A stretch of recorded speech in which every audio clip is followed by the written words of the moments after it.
باز این چینی ها آمدن. بلک میس ووکانگ که تونست سال پیش جایگاه خوبی در بازی ای برای چین بیاره و چین رو ببره بالا.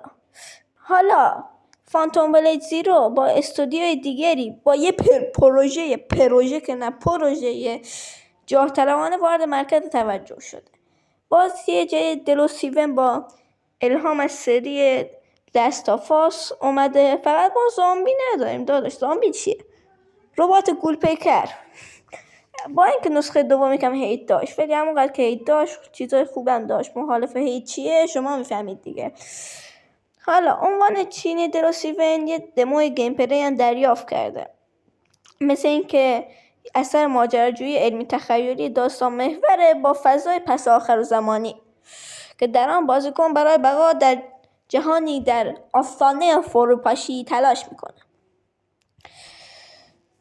بازی دلو سیون شباهت‌هایی به لاستافاس داره، با این تفاوت که در آن ربات‌ها همراه بازیکنان وجود دارن. سیستم جایی شاید روون نباشه ولی جای پیشرفت داره.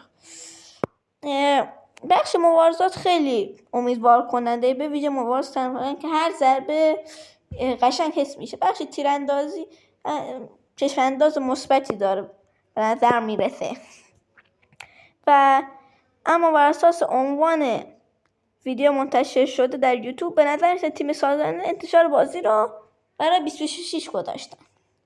و حالا میریم که یه تیکه از گیم پلی بازی رو با هم ببینیم.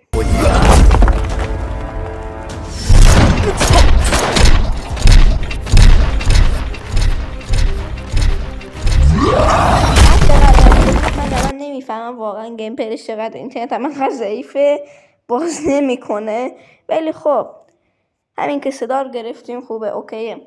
خب اگر شما هم نظر در مورد این بازی دارین که لاستافاس خوب بوده، به نظرتون حقه که بلک میس ووکانگ بهترین بازی سال بشه بوده و اینکه به نظرتون امیدی به این دلو سیون هست، داخل کامنت ها بگید. خیلی نظرتون رو میشنوم.